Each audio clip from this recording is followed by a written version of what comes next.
En esta tarde yo voy a hablar un poquito de lo que son el fortalecimiento de los músculos respiratorios en los pacientes post-COVID-19, un tema bastante interesante. Bueno, antes de poder empezar, quisiera darles la bienvenida a todas las personas que han podido conectarse y que están muy interesadas en el tema de la fisioterapia respiratoria, ¿sí? Voy a empezar un poquito con algunos antecedentes de lo que es la fisioterapia respiratoria. De pronto es un campo de la fisioterapia que no está tan normalizado como se debería, ¿sí? De pronto hay muchos profesionales que ni siquiera lo conocen o muchos profesionales que todavía lo hacen a lo antiguo, ¿sí? Entonces, la fisioterapia respiratoria es una especialidad dentro de la fisioterapia que se va a encargar de algunos puntos, ¿sí? Entonces, son muy importantes todos los puntos que abarca la fisioterapia respiratoria.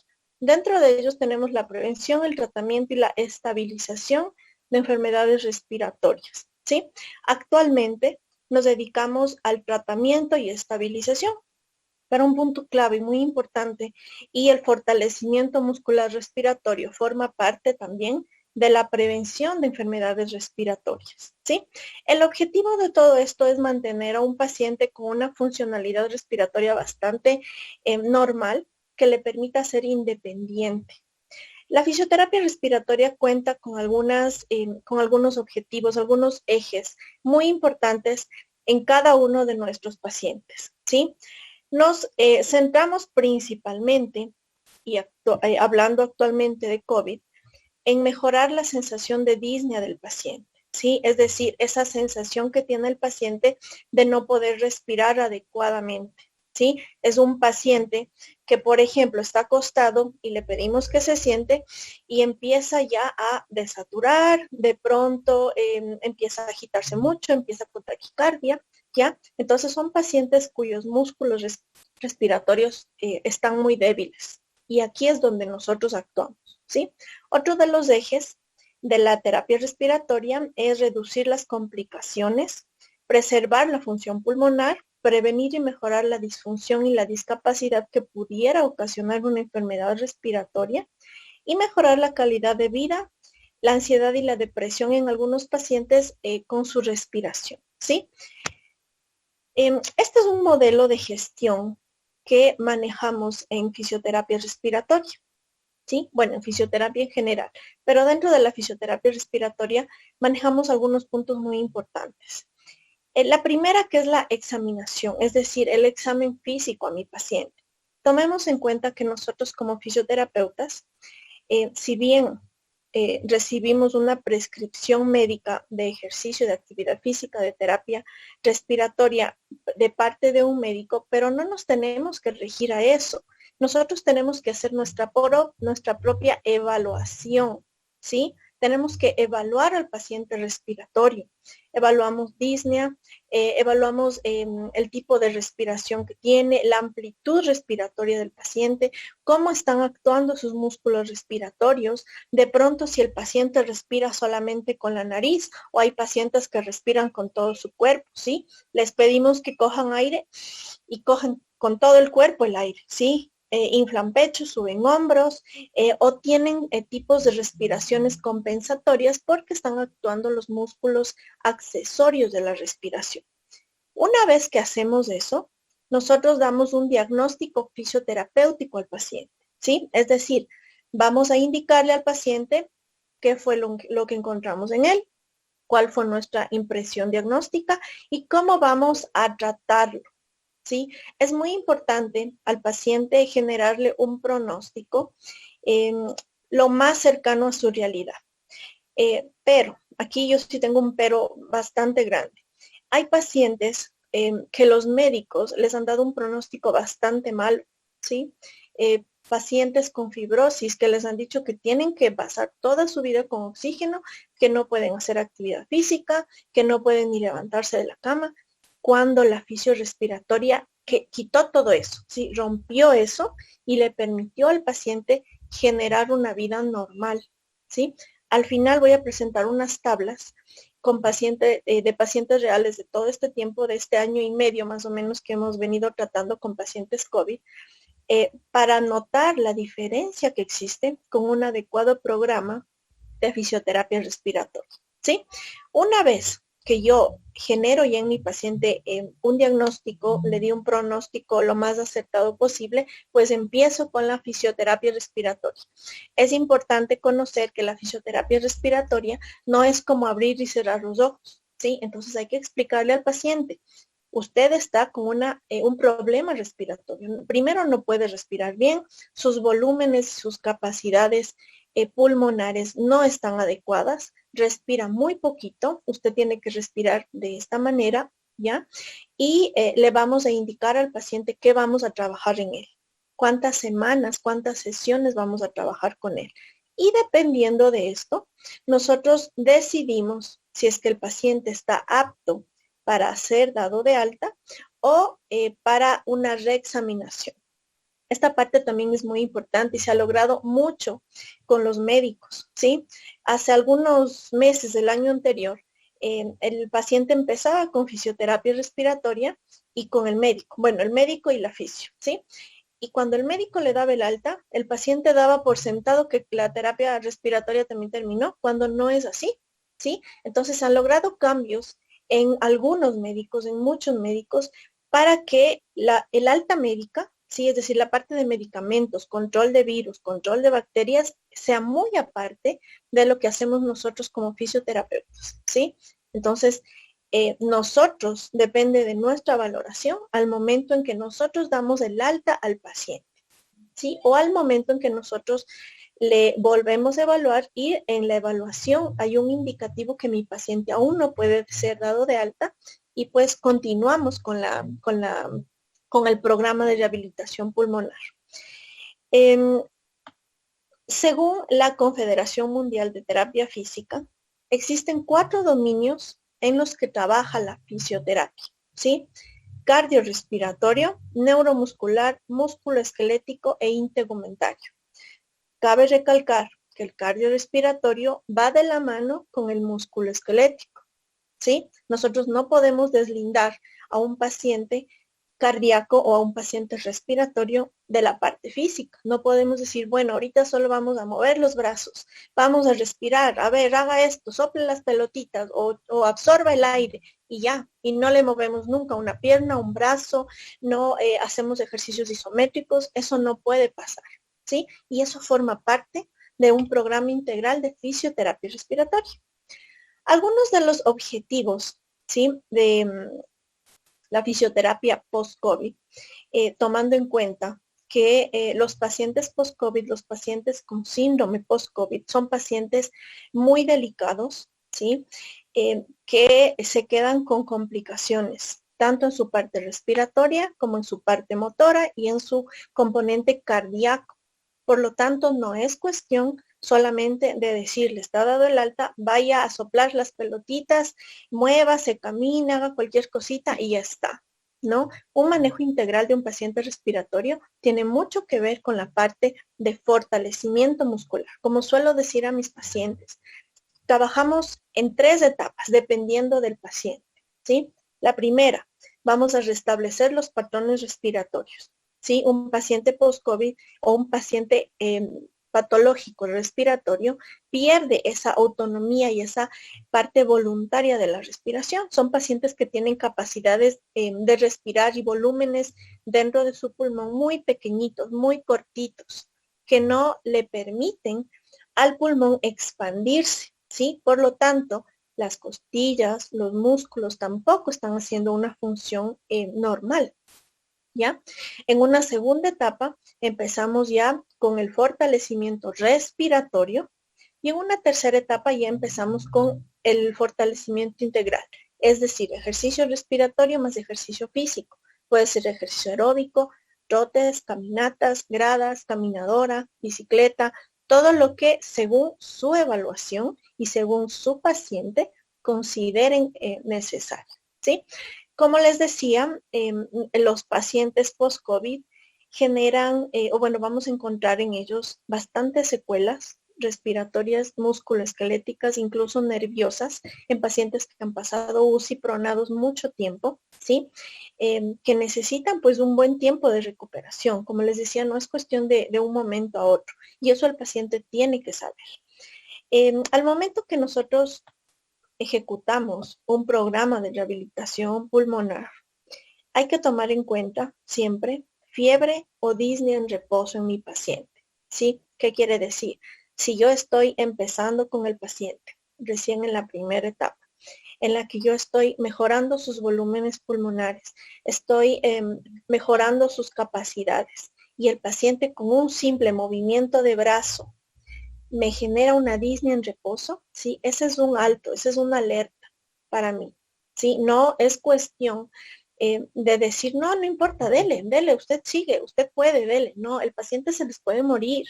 Si no es algo muy simple o tan simple como uno cree, el paciente se descompensa y se les puede morir. Entonces hay que tener mucho criterio para valorar primero y luego para tratar a un paciente post-COVID, ¿sí?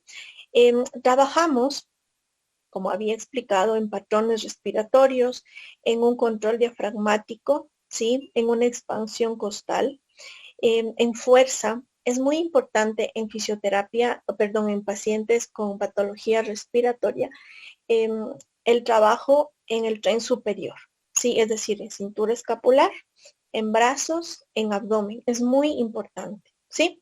Y finalmente con ejercicio aeróbico. Si un paciente está rehabilitado adecuadamente, el paciente es capaz de trotar tranquilamente.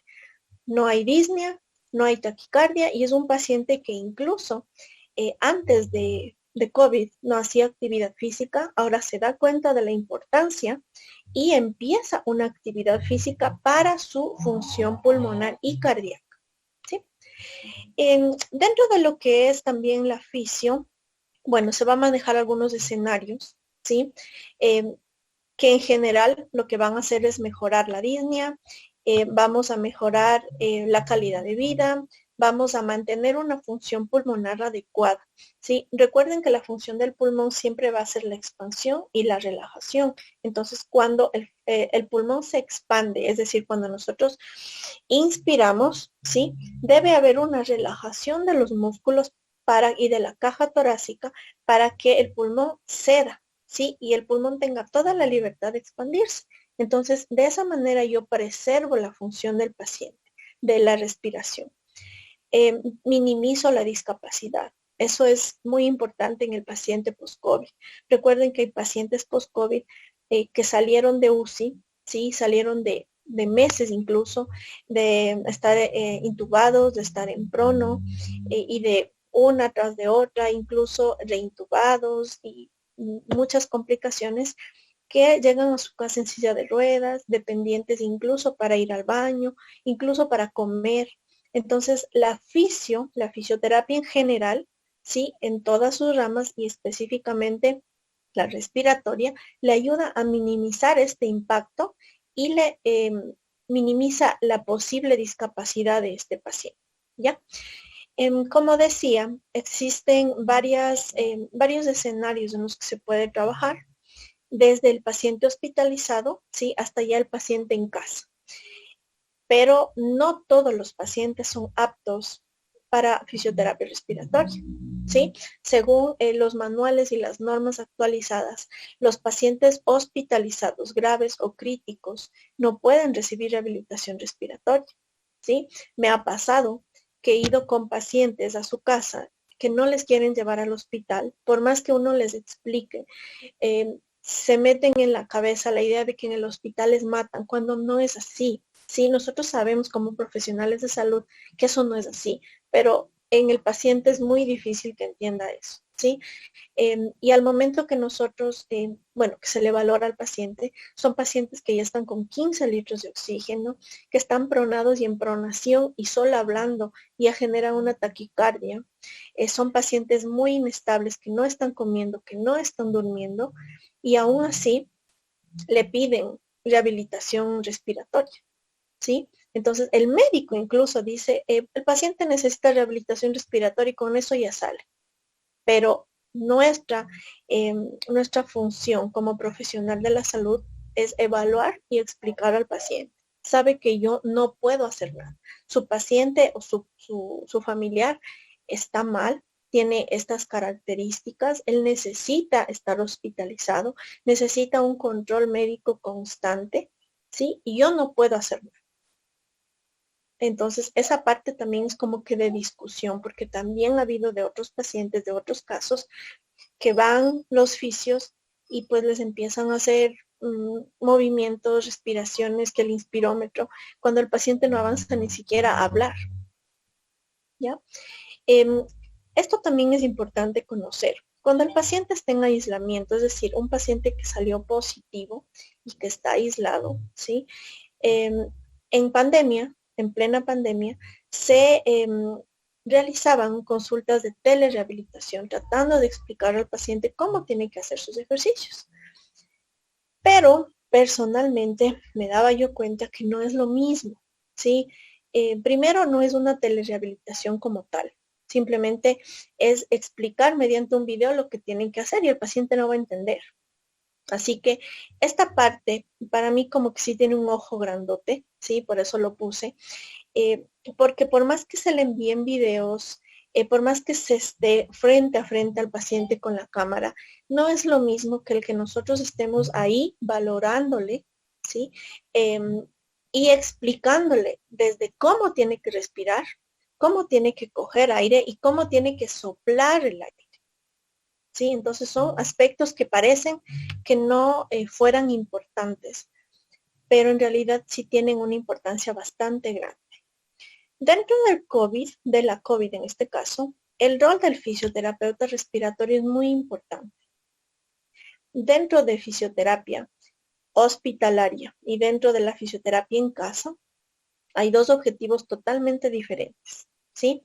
Dentro de hospital, el objetivo es estabilizar la respiración de ese paciente, ¿sí? Es movilizarle tempranamente para que no tenga una atrofia muscular muy grande y es mejorar esa condición dentro del hospital.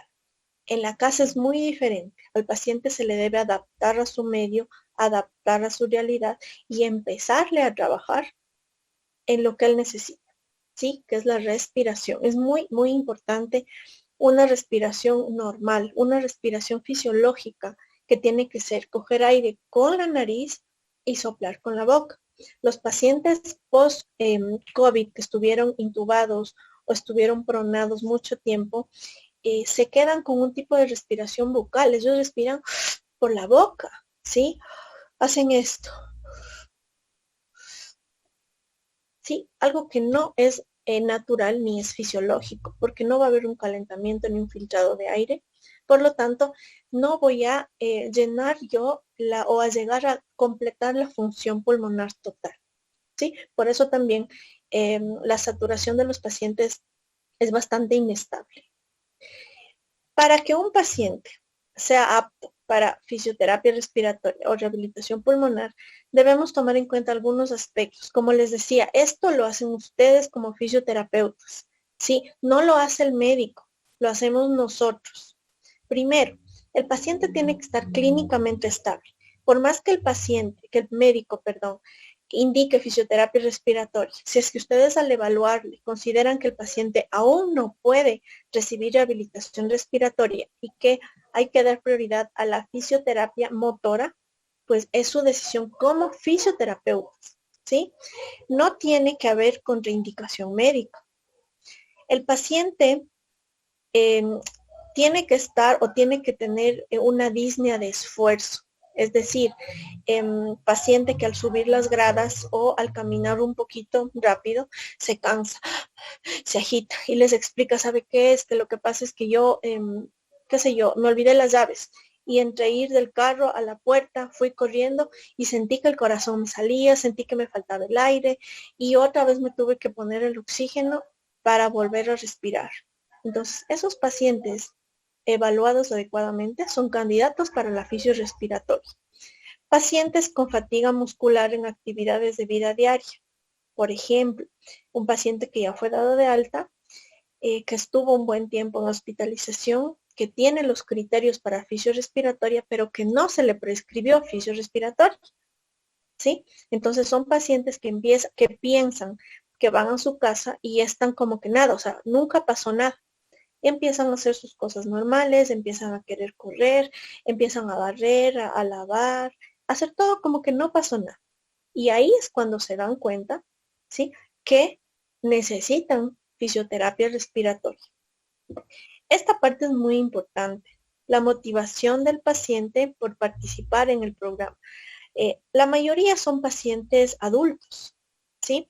Por lo tanto, tienen toda la potestad de decir, sabe que si yo quiero formar parte del programa o no quiero. Porque un paciente que no quiere, que no acepta, pues no va a seguir las indicaciones que ustedes le vayan dejando al momento de la visita o de la sesión de fisioterapia. Adecuados niveles de cognición para acatar órdenes, también esto es bien importante. De pronto si van a trabajar con ancianos o sí, sobre todo con ancianos o con niños, asegúrense de que esté alguien cercano que pueda de pronto indicarle de otra manera las órdenes que a ustedes no les entienden. Yo he trabajado con pacientes indígenas, sí, que solo hablan quichua. Entonces, el familiar va explicándole en quichua lo que yo le voy diciendo. Y yo voy indicándole, voy asegurándome de que vaya haciendo lo que yo quiero que haga.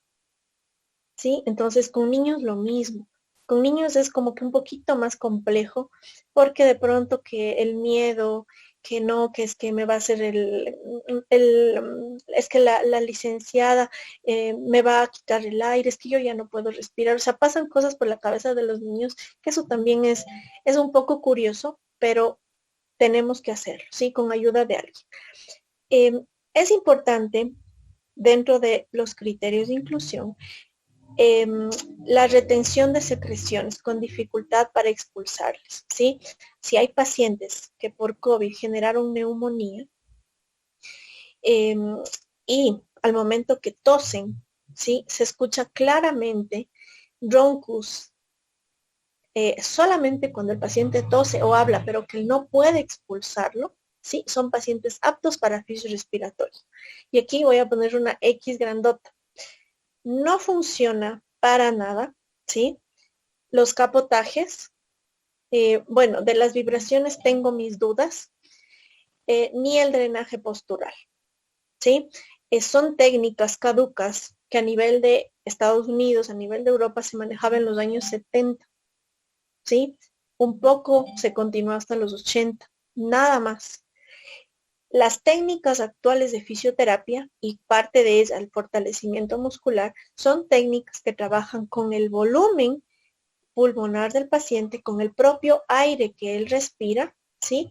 Con la capacidad propia que él tiene y con sus músculos respiratorios. Entonces no es necesario técnicas invasivas que a un paciente que solo al inspirar le da tos, llenarle de capotaje ahí, porque es un paciente que se les va a ahogar, ¿sí?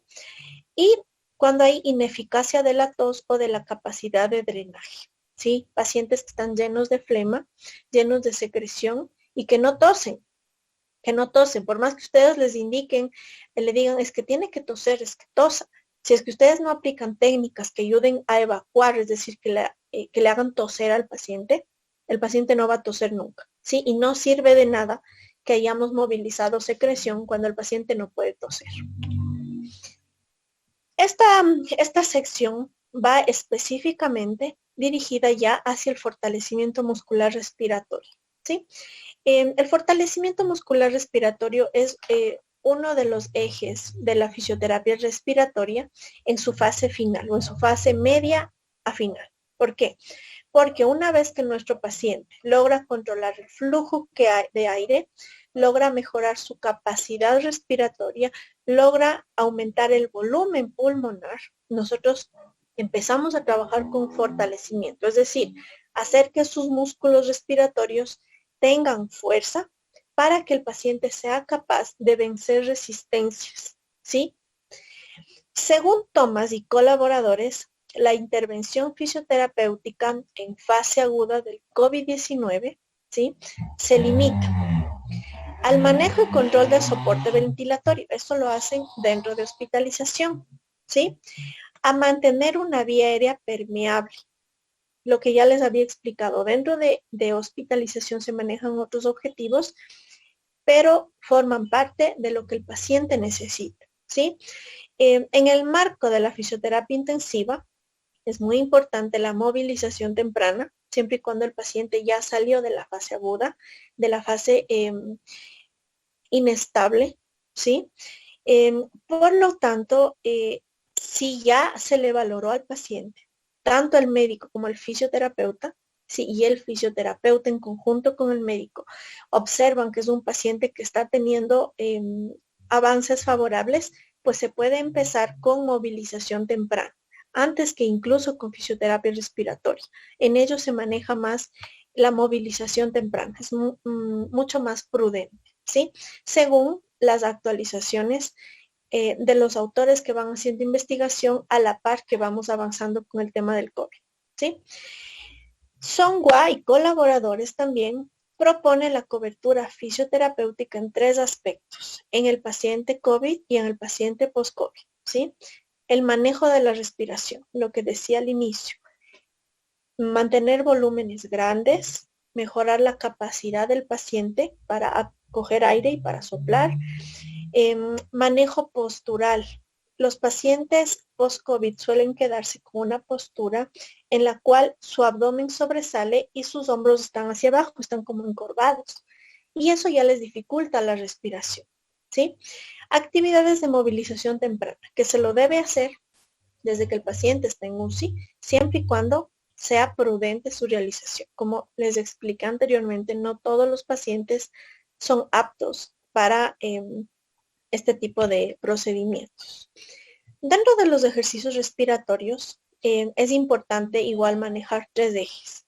Pero antes de empezar a manejar un paciente, una vez que se valoró al paciente, una vez que decidimos qué protocolo vamos a seguir, hay que tomar en cuenta si el paciente empieza con síntomas, por ejemplo, fiebre, tos, disnea de reposo, como decía, ¿sí? El paciente debe parar, ¿sí? Debe parar.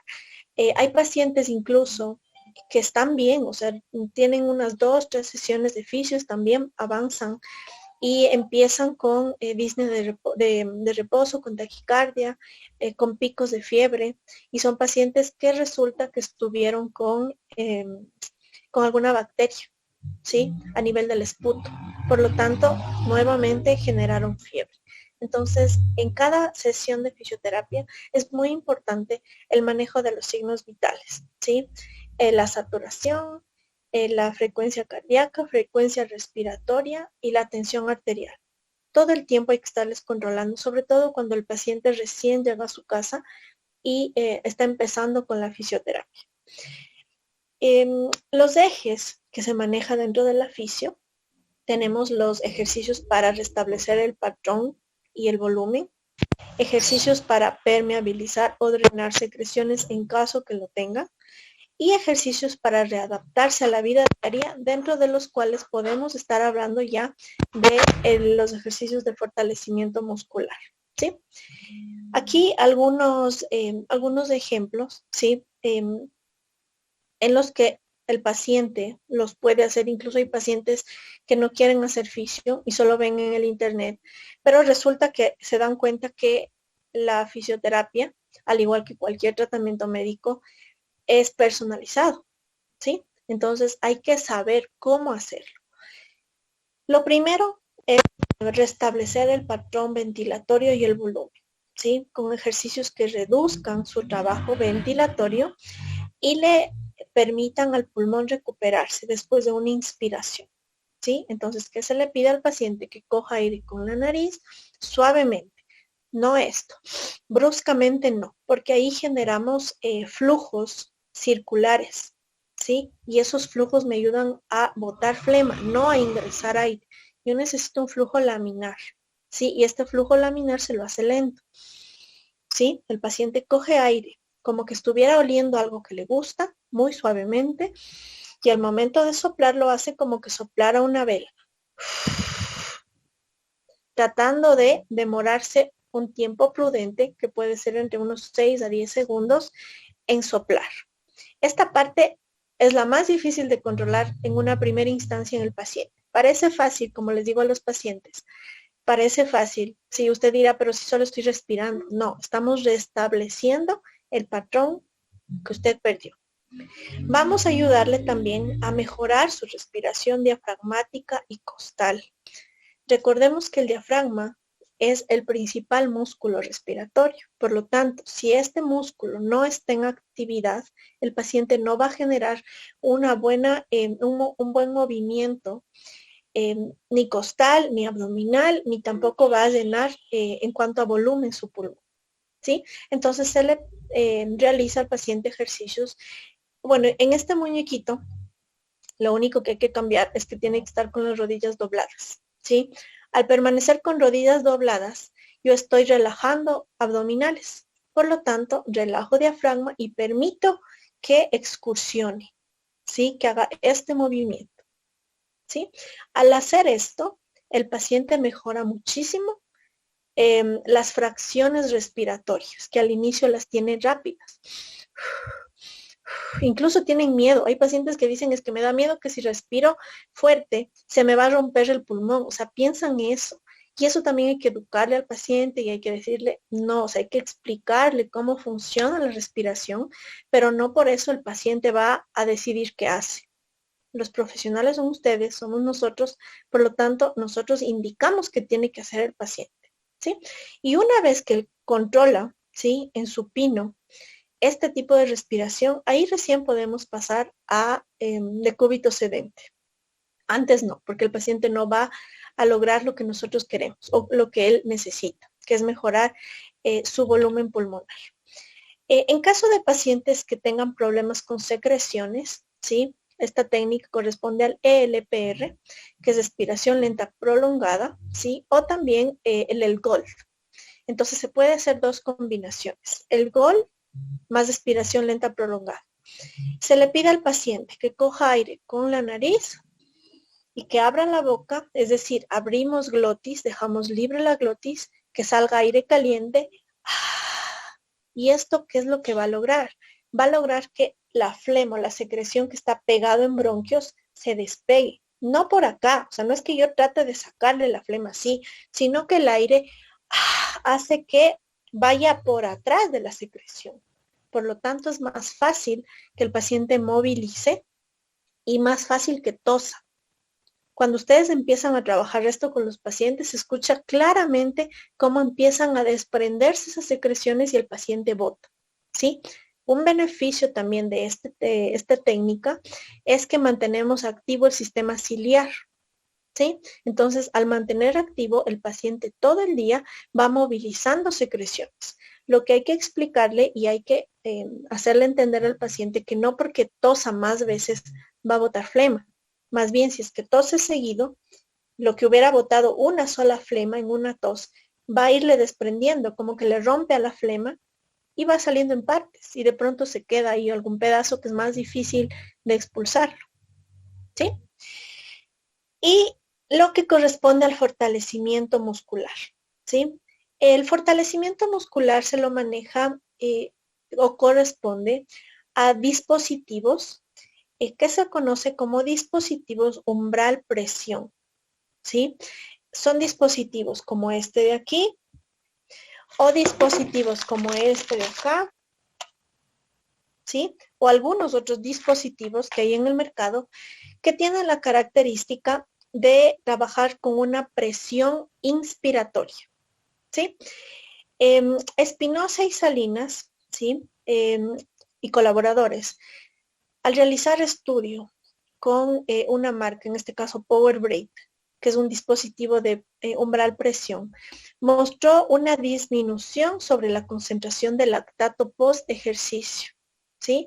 Lo que provocó que el paciente disminuya o retrase la aparición de la fatiga. En un inicio retrasa la fatiga. Por ejemplo, al inicio ustedes le decían al paciente que haga unas 5 repeticiones de movimientos de brazos. A la segunda repetición ya se cansaba, ¿sí? A medida que vamos usando fortalecimiento muscular, va a ir retrasando, es decir, el paciente, qué sé yo, ya llegamos a la sexta repetición y recién ahí siente un poco de cansancio. O a eliminar totalmente la fatiga, ¿sí?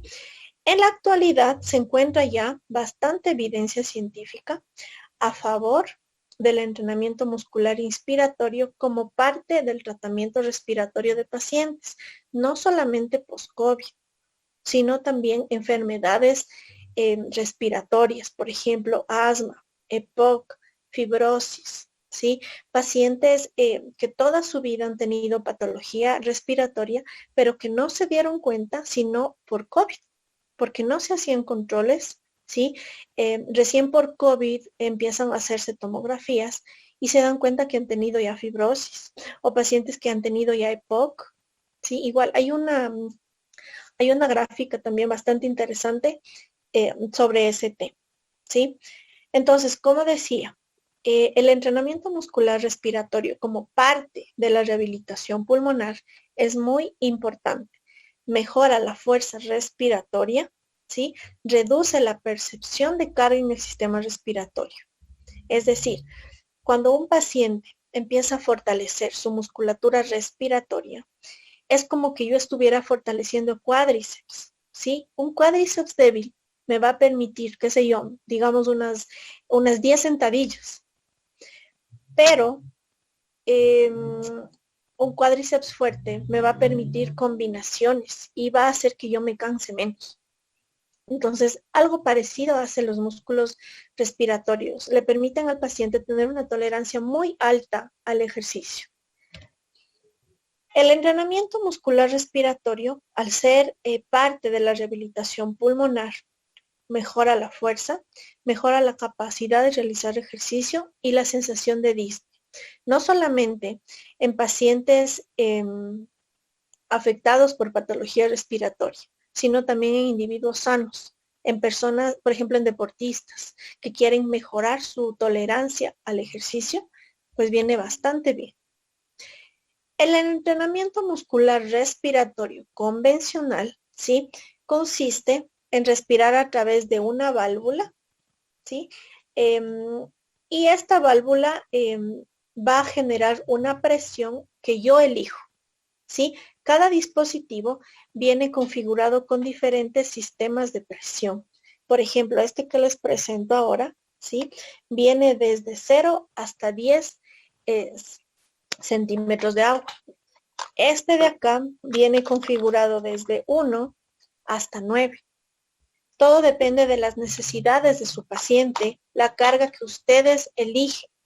Sí, es importante que ustedes sepan qué carga van a elegir a su paciente. Entonces, ¿qué es lo que hace este aparato? ¿Qué es lo que hace el entrenamiento respiratorio? Nosotros vamos a absorber, ¿sí? En el dispositivo, le pedimos al paciente que coloque su boca aquí y el paciente va a absorber aire. Va a hacer esto. Al momento que hace eso, dependiendo de la resistencia que yo le puse al paciente, él va a sentir como una oposición, una resistencia al momento de absorber aire. ¿Sí? Esa oposición es la que va a mantener en entrenamiento el diafragma y los músculos respiratorios en general. Sobre todo el diafragma, intercostales, hace maravillas con los músculos. ¿Sí? Y el paciente se da cuenta cuando tiene más tolerancia. Bueno, quiero presentarles la gráfica para que entiendan con imágenes lo que les estoy diciendo. El dispositivo genera una resistencia, como ya lo había dicho, a través de un sistema de resorte o electrónico, que se activa cuando el paciente absorbe aire. La diferencia básica de esta herramienta y otros de pronto, ¿sí? Es que mejora la curva presión-volumen en el paciente. Genera una estabilización de la carga a lo largo de la respiración y le genera una sensación de bienestar al paciente. No es que cuando el paciente absorbe, ¿sí? Cuando el paciente hace esto, no es que se siente cansado, ¿sí? O no es que tiene una sensación como de agotamiento, no. Él más bien tiene una sensación como de fuerza, porque su respiración está más fuerte, sus músculos están fuertes y le permiten ir aumentando la dosis o la carga que yo decido en ese paciente. Estos dispositivos de fortalecimiento muscular demuestran beneficios, como decía, no solamente en pacientes patológicos respiratorios, sino también en pacientes sanos, que solamente quieren mejorar su capacidad pulmonar. Este es, bueno, es unas pequeñas gráficas que he generado a lo largo de este año con algunos pacientes hasta el mes anterior. La corte es hasta el mes anterior en cuanto a COVID y edades y algunos otros aspectos. Si nos damos cuenta, ¿sí? Los rangos de edades han estado desde 14 a 30 años, 31 a 50, 71, perdón, 51 a 70 y 71 a 99. Sí, todos estos rangos de edad se han manejado en pacientes post-COVID, siendo el menor porcentaje de 14 a 30 y siendo el de mayor porcentaje de 51 a 70 años. Esta es la concentración más grande de pacientes post-COVID que generaron secuelas. Todos generaron un tipo de secuela, sea pequeña o sea grande. Pero en esta población es donde más generó o más contagios hubo, por lo tanto generaron más secuelas post-COVID. ¿Ya?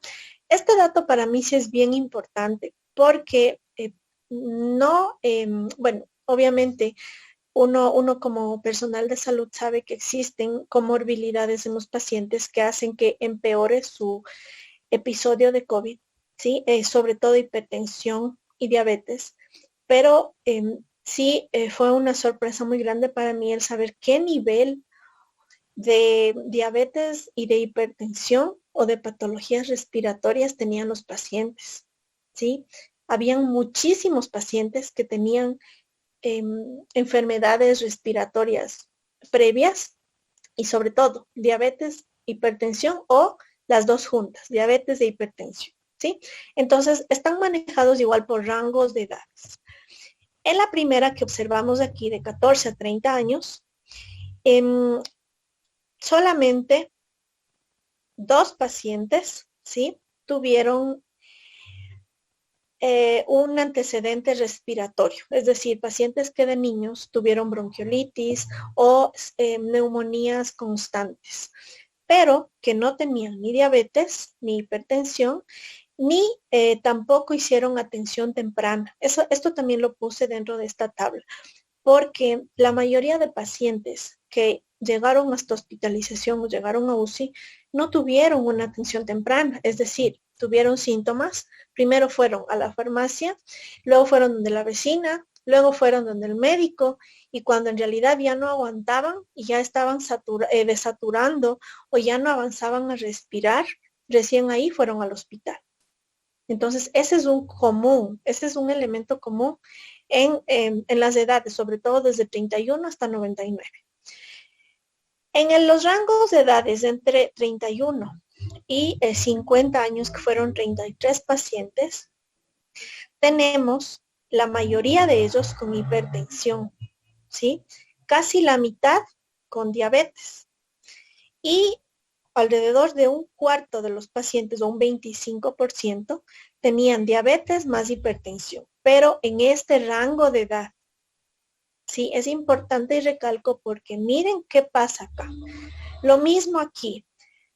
La atención temprana fue alrededor del 30-35%, es decir, pacientes que sí, en una primera instancia se sentían mal, fueron al hospital o fueron con el médico, pero como tenían ya enfermedades respiratorias previas, por ejemplo, tenían EPOC o tenían historial de neumonías, se complicaron, ¿ya? En este rango de edad, que es la mayoría de los pacientes, son 55 pacientes, ¿ya? Entre 51 y 70 años. La suma de diabetes más hipertensión es la mayoría, ¿sí? De los 55 pacientes, el 80% tenían las dos juntas y tenían una diabetes 2. Aproximadamente igual un porcentaje menor presentaba solo hipertensión y un porcentaje menor solo diabetes. Pero lo que me llamaba más la atención es esta cantidad tan elevada de pacientes que tenían las dos juntas. Por lo tanto, su complicación médica era de esperarse. Y de la misma manera, estos pacientes, ¿sí? Alrededor de un 40%, un 35, un 40%, son pacientes que acudieron a atención temprana. De los 55 pacientes, aproximadamente el 50% son pacientes que padecían patología respiratoria. En esta edad se engloban bastantes mujeres, pero la mayoría de pacientes post-COVID son hombres.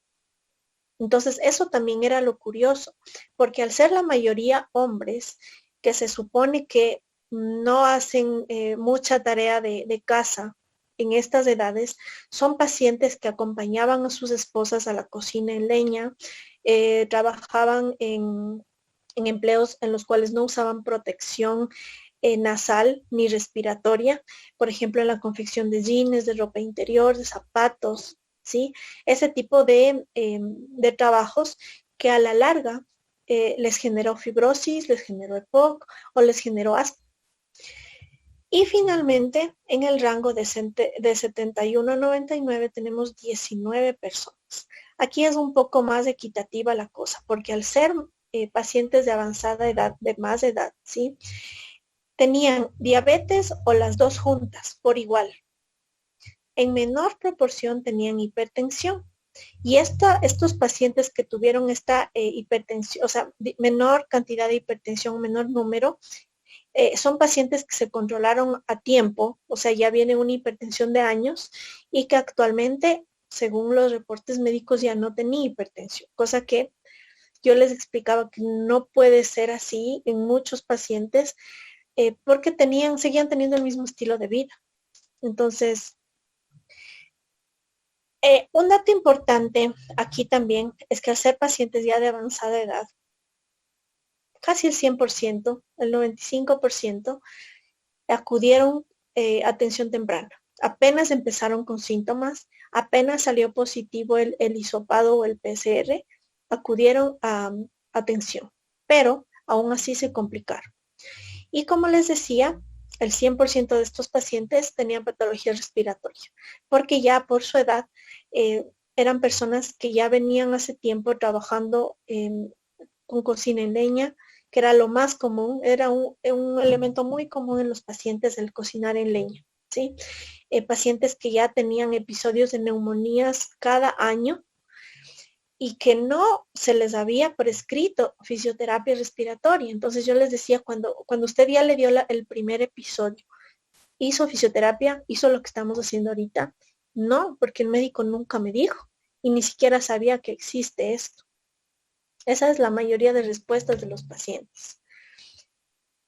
Este otro gráfico me indica, en cambio, la importancia y cómo mejoraron cada una de las técnicas en los pacientes, igual, según su edad, ¿sí? En los pacientes de 14 a 30 años, se les realizó al 100% entrenamiento de músculos respiratorios y volumen y patrón respiratorio, es decir, ejercicios que le mejoren su volumen y patrón y ejercicios de fortalecimiento muscular. En un mínimo porcentaje, un 20-30%, se les realizó drenaje de secreciones porque lo necesitaban. Como ustedes saben, en COVID, si al ser una neumonía atípica, no hay una secreción como que fuera una neumonía normal. Por lo tanto, en muchos de ellos no había secreción. Por lo tanto, no era necesario trabajar en eso. En el rango de edad entre 31 y 50, lo mismo, ¿sí? Se trabajó patrón respiratorio, volumen respiratorio y fortalecimiento muscular. El 100% de los pacientes disminuyeron su disnea. Bueno, eso vemos en la siguiente, ¿sí? Disminuyen su disnea.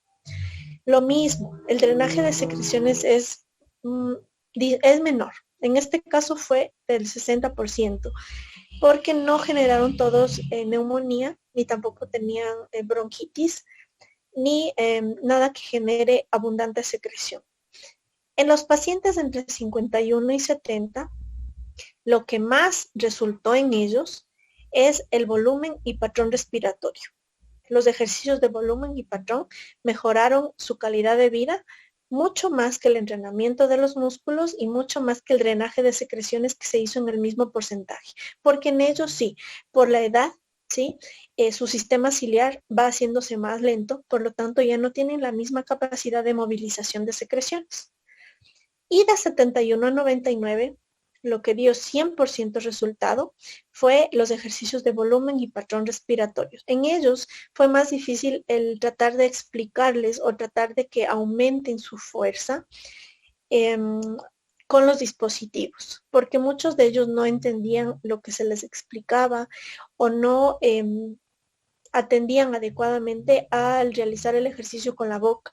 Y aún así, aunque se tapaba la nariz para que mejoren la técnica, no lo lograban hacer. Entonces, no es que no funcionó, pero no funcionó como en los demás o como en las otras edades.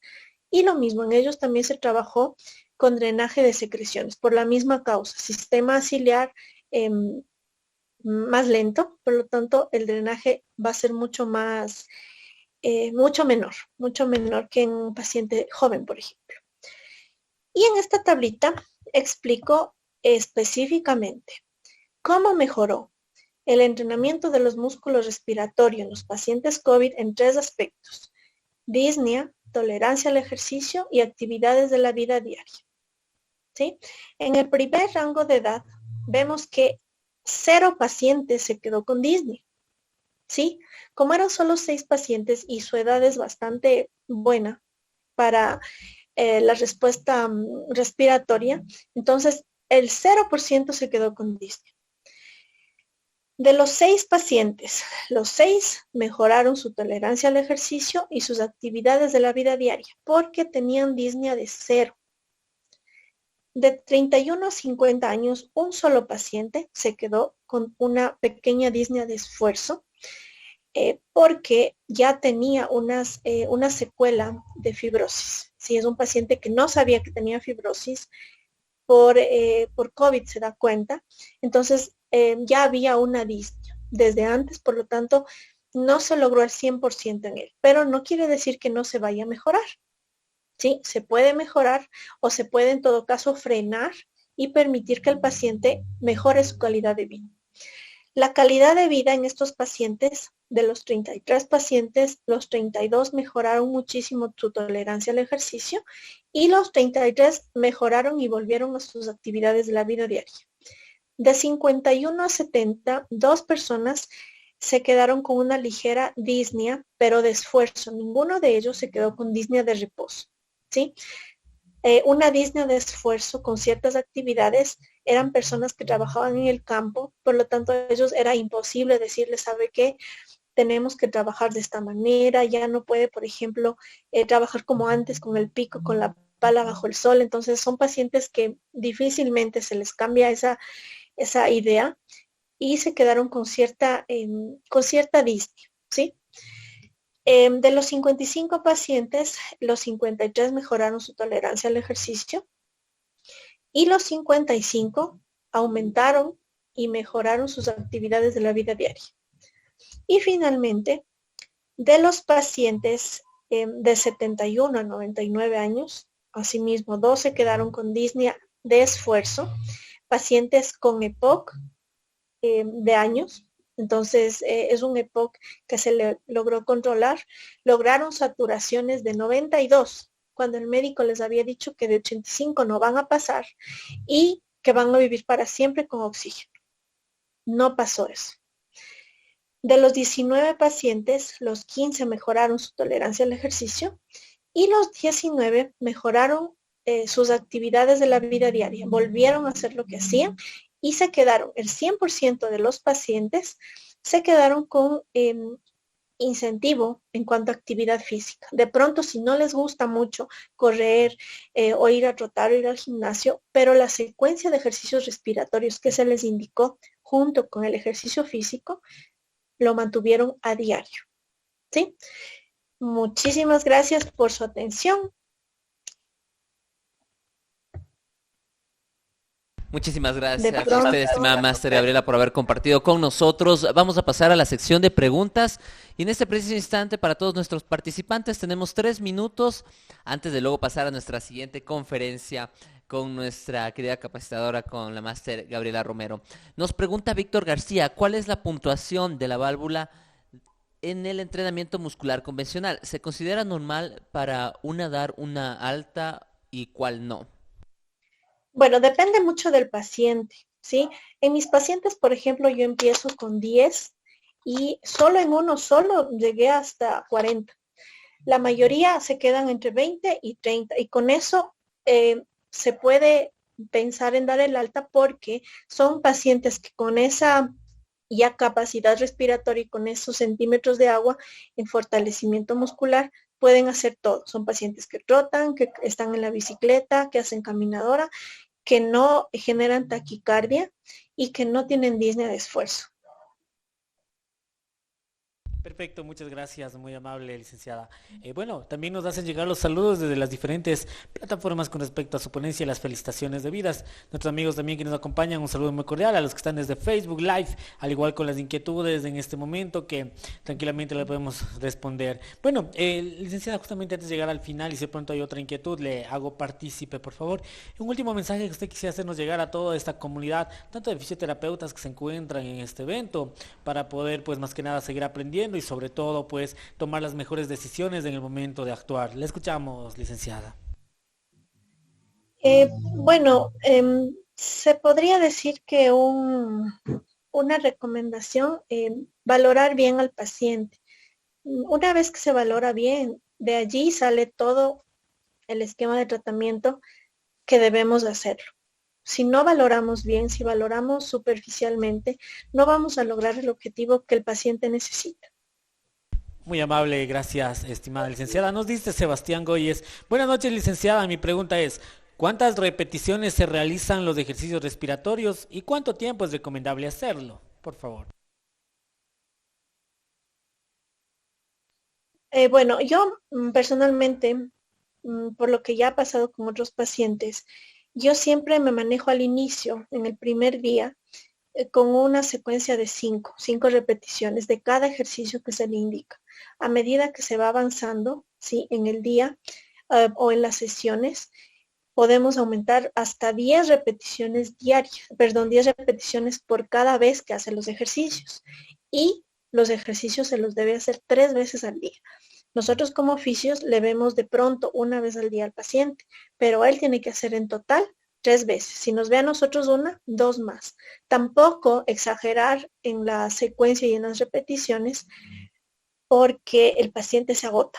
Sí, sobre todo en una primera etapa, el paciente se agota muchísimo y incluso puede desmotivarse porque va a pensar que en vez de mejorar está empeorando. Entonces, preferible empezar a la tolerancia del paciente. Muy amable, muchas gracias, estimada licenciada. Nos hace llegar las felicitaciones. La fisioterapeuta Jessica nos dice de igual manera el agradecimiento, felicitaciones. Bueno, amiga visita, excelente ponencia, le dice de igual manera. Henry nos dice buenas noches, licenciada. ¿Qué dispositivo es adecuado, el TreeFlow o el incentivómetro volumétrico? Nos pregunta, por favor. Bueno, hay una discusión en cuanto a estos dos dispositivos. El incentivómetro de flujo, ¿sí? Que es el TreeFlow de las pelotitas, es un incentivómetro para flujo, ¿sí? Yo puedo utilizar esto para fortalecimiento muscular, no para aumentar volumen. Por eso se llama de flujo. Pero si el paciente no puede conseguir un incentivómetro de volumen, que es el más adecuado, se le puede manejar. Yo he manejado a algunos pacientes con el incentivómetro de flujo, solamente indicándoles que absorban la primera pelotita, la de 600 cc, le mantengan alta y le mantengan arriba la mayor cantidad de tiempo, mínimo unos 3 segundos. Entonces el paciente hace esto. Simula el volumen, pero en otro aparato, en el caso que no tenga, porque también no todos los pacientes lo pueden conseguir o puede ser muy costoso. Entonces, personalmente recomendaría el de volumen.